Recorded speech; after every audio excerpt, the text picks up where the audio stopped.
सनातन धर्म की जय। गौ माता की जय। अपने अपने माता पिता की बोलो आनंद कंद भगवान की जय। मेरे प्रिय परिवारजनों,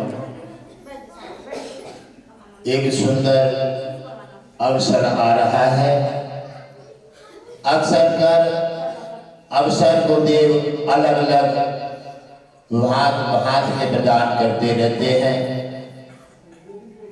परंतु हमारा समाज अलग अलग समस्याओं में विभागों में बट गया है, इसलिए अपनी कामयाबी नहीं ले पा रहा है। जब तक ईश्वर के पीछे नहीं पड़ोगे, जब तक सब तजे और हर भज आप अलग अलग विभागों में बढ़ करके कभी सर्दी के डर से, कभी गर्मी के डर से, कभी कामकाज के भय से, कभी गरीबी के भय से आप भयभीत हो जाते हैं।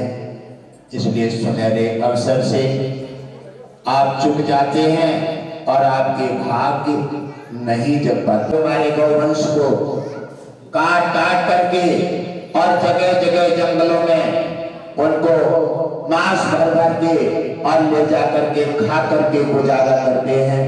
हम और आप कैसे हो गए हैं? यदि इतना हिंदू होता हुआ हमारी गौ माता पर वार हो, इतना सनातनी होते हुए भी हमारे सनातन पर वार हो, हमारे घर में, हमारे सनातन में और अन्य लोग अपना अधिकार जमा बैठे हैं। क्यों? कि उनका संगठन मजबूत है। एक आवाज उठती है तो एक साथ खड़े हो जाते हैं और तुम्हारे साथ कितना भी कुछ कहो, लेकिन तुम्हारे कानों पर जू नहीं मिल पाती। इसलिए संगठन नहीं बनाओगे, अगर अपने अधिकार को नहीं पाओगे, आवाज के साथ खड़े नहीं होगे, तो आज तक हारे हो, आज तक हारे हो और हारते ही रहोगे। अगर जीतना है तो बहुत सोलिए हैं, जागो और सहारे पर एक आवाज में उठकर भागो, कदम से कदम मिला दो, तुम्हारा सनातन, तुम्हारा कल्याण हो जाएगा।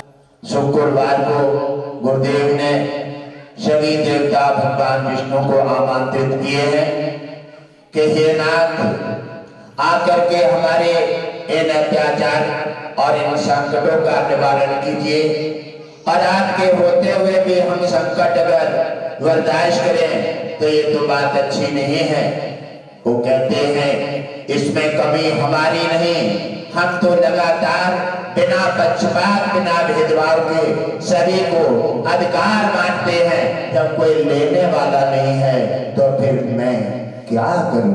भगवान विष्णु के बाद जवाब हमारे पास नहीं था, क्योंकि आप लोगों ने हमें हरा दिया है, क्योंकि आप छोटे छोटे स्वार्थ में आकर के आप इतने बड़े देश के लिए और आप अपने भगवान विष्णु की पूंजी को खो देते हैं।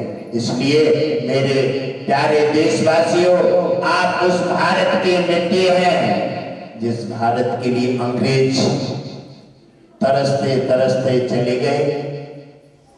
उस भारत के आप नागरिक हैं जो अपना नेता किसी भी विदेश में चला जाए, भारत के नाम से उसका सम्मान होता है, आदर होता है।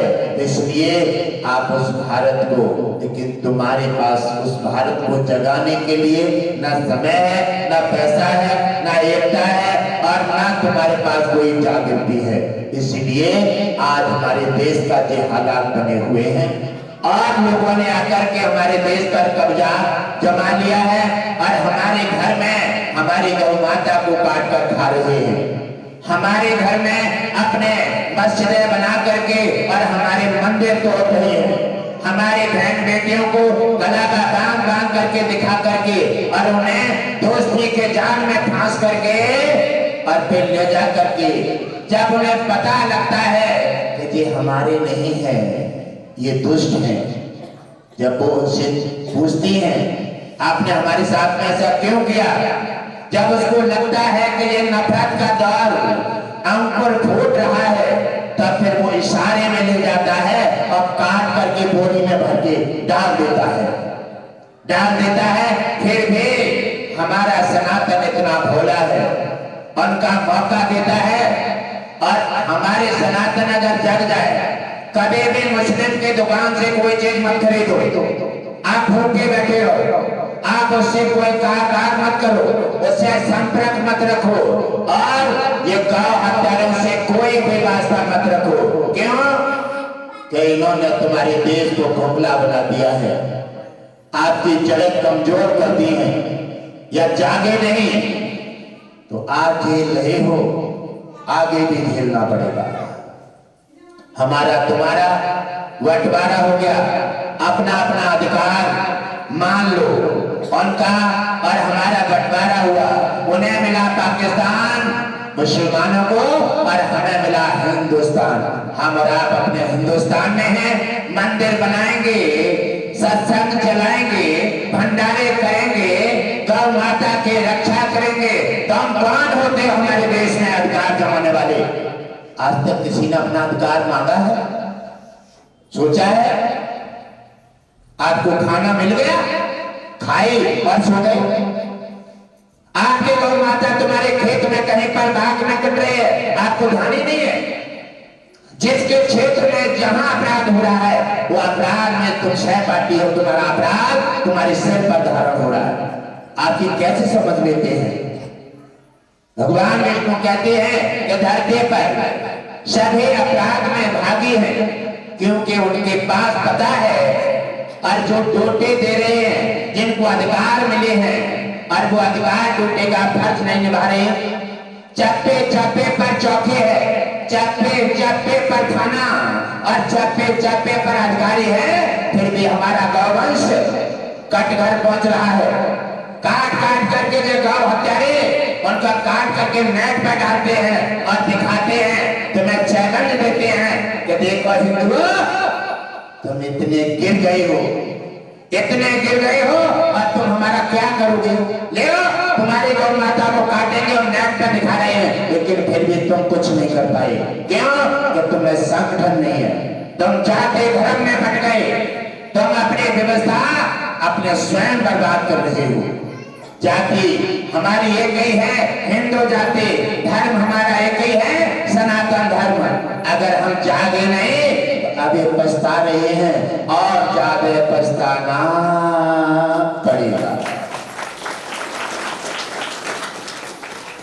तो हमारे भगवान विष्णु को आमंत्रित किए हैं शुक्रवार के लिए। कहो सनातन का साथ दोगे? है किसी में ताकत नहीं है, शायद देवियों में ताकत नहीं रही है। जग जाओ, सबसे बड़ा अत्याचार तुम पर ही है। आज हमारे देश में जगह जगह, आज तक आपने सुना है, देखा है, ज्यादातर नौकरी का दिखावा उन्हें गद्दारों ने व्यवस्था बना दी है, और नौकरी के बहाने तुम्हें जाकर के दाखिल कर लेते हैं, और फिर तुम्हें 1 करोड़ में 2 करोड़ में बेच करके विदेश भेज देते हैं। फिर तुम्हारे किडनी और तुम्हारे अंग बेच करके और दसियों अरब रुपया बना करके और अपना काम चला रहे हैं। आप कभी भी किसी की नौकरी के, कभी किसी के दोस्ती के, कभी किसी के दिखावा में मत आओ। आप कैसे हिंदू हैं? ये काफिर हैं, मुसलमान, इनके बातों में आने का काम नहीं है। मकान तुम्हारा बने न बने, लेकिन इनसे काम मत कराओ, क्योंकि इन्होंने, आप इतिहास उठा के देखो, पीछे इतिहास उठा के देखो, इन्होंने वो आंसू रुलाए हैं और इन्होंने वो कार्य किए हैं, आज तक हम तुम नहीं जाग पा रहे हैं। अब जगने का समय आ गया है, और जगने का समय आ गया। भगवान विष्णु कहते हैं, अगर दुनिया अपना अधिकार नहीं मान पाएगी तो फिर मेरा संबल में अवतार होगा, और दुष्टों का संहार करके भक्तों का कल्याण करूंगा।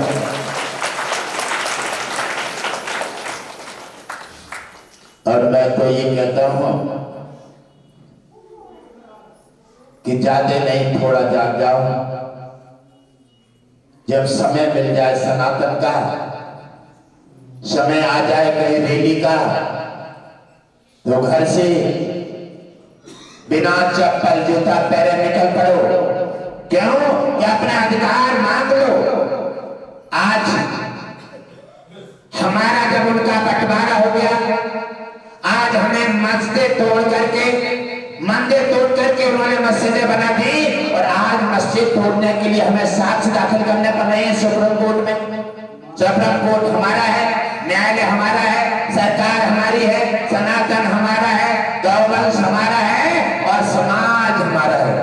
फिर भी हमें अपने घर के साक्ष्य दाखिल करने पड़ रहे हैं। ये क्यों? तुम्हारी कमजोरी से आपका संगठन एकता आपके पीछे चली गई है। तो आप शुक्र के लिए बरेली में रैली है और सभी देवता भगवान विष्णु पधार रहे हैं। आपके साथ अलग अलग रूपों में तुम्हारी सुरक्षा करेंगे और सुरक्षा करके तुम्हारा अधिकार दिलाएंगे।